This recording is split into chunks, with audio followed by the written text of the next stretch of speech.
Delighted to say now here on 5 Live Sports Extra from the BBC, we're joined by the president of ice hockey's world governing body, the IIHF, René Fasel.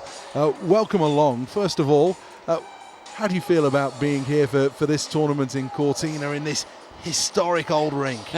As you said, I think I feel really fine in this historical rink.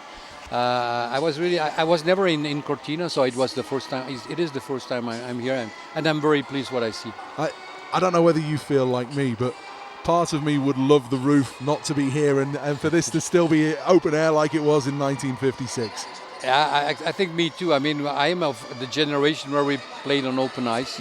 So sometimes it's tricky, can be very cold, and yesterday snowing. So, but I think for a lot of people, they prefer to have the roof, and it's clean for TV, for everybody, so for the coaches also. No, absolutely, but it is just one of those places that has an atmosphere, doesn't it? It's a place that potentially could be great. You know, we have to preserve these within the sport of ice hockey. Absolutely. But you know, where we are sitting now in the tribune, I think that it seems to be the party in the 56.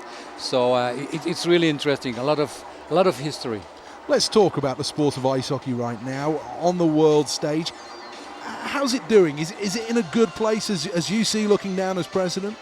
Yeah, for sure. I think I feel happy. We are actually when we follow other federations like FIFA or track and field, having some problems there with good governance, transparency and compliance. So I'm really pleased that we are a group of people in the federation. We take care, and sure, I think we will have to do some efforts to do it better, especially on the good governance side, and to be a little bit more transparent. But this is the message actually we get from the other federations. So, but we are very pleased not having any scandal. So do you worry a little though, because you look at what happened with athletics, you look at what happened with football, and all of a sudden it blew up out of not quite nothing, but it happened very, very quickly. Now we are different than actually as football. You know, FIFA in 4 years they make it $5.7 billion revenue. We are 130 million. The $130 million we spend around 21 million every year for organizing the different tournaments, and then the rest in development. So we do not have so much money. You know, you have so much money, then you have the criminal energy coming. So we are happy. We are happy. And when you talk though about greater transparency and greater governance, what is it particularly that you as president see as being the thing that you would like to improve?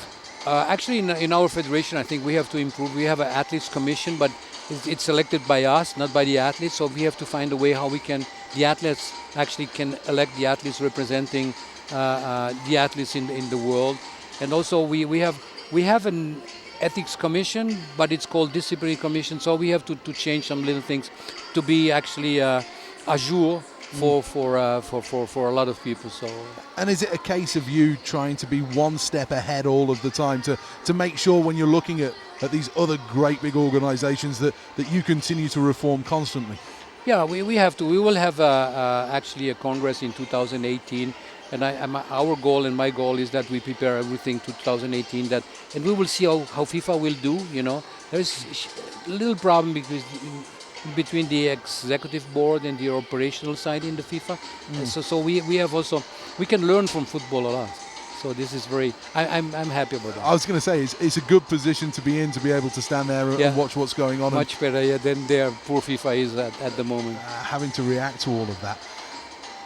You look at the rules right now, and you're playing under a set of rules that were set in 2014. They're going to continue to 2018. If you could change one thing, what would it be? My biggest concern is actually athletes are the most important in our game, in every game in sport. They are number one. So we have a lot of injuries, especially in the top leagues. You know, we have a lot of concussion. And I don't know, actually, I spoke with a lot of people. We have a lot of, as I said, concussion. Is it because of the rules? A lot of people telling me this players' behavior, they do not respect each other. So we have some kind of education to do, especially for the younger generation, that they respect an opponent. On the other side, we should maybe punish more and more severely a player hitting somebody with no respect, hitting on the head especially. And we have actually in the Swiss League a lot of people, they are sidelined because of concussions.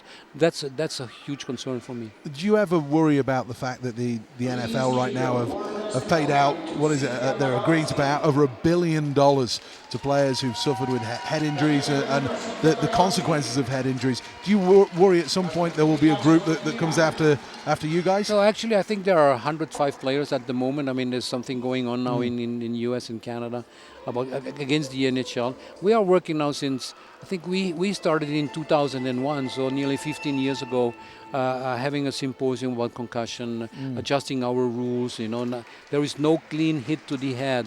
So we were actually very, very early that. I'm very thankful to our chief medical officer who started with that. Said, René, be careful.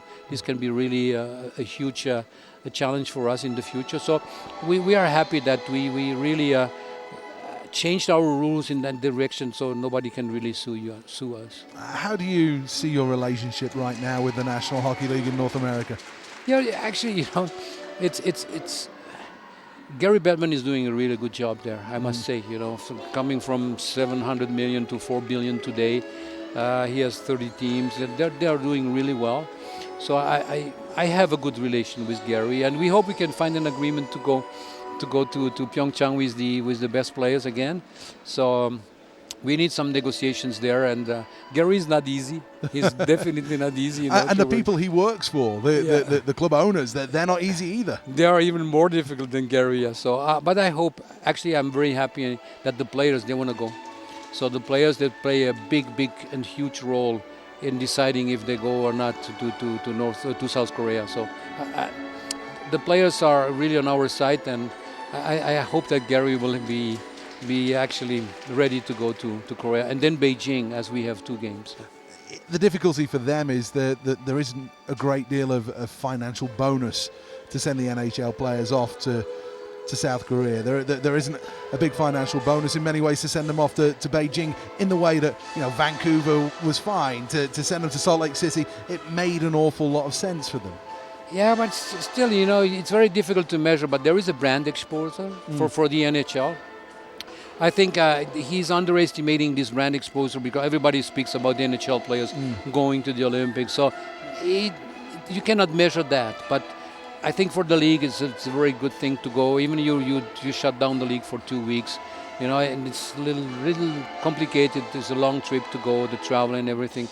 But I think for hockey in general, it's really positive to be a part of the Olympics. I was going to say, would the Olympics be a worse place to not have the NHL players there?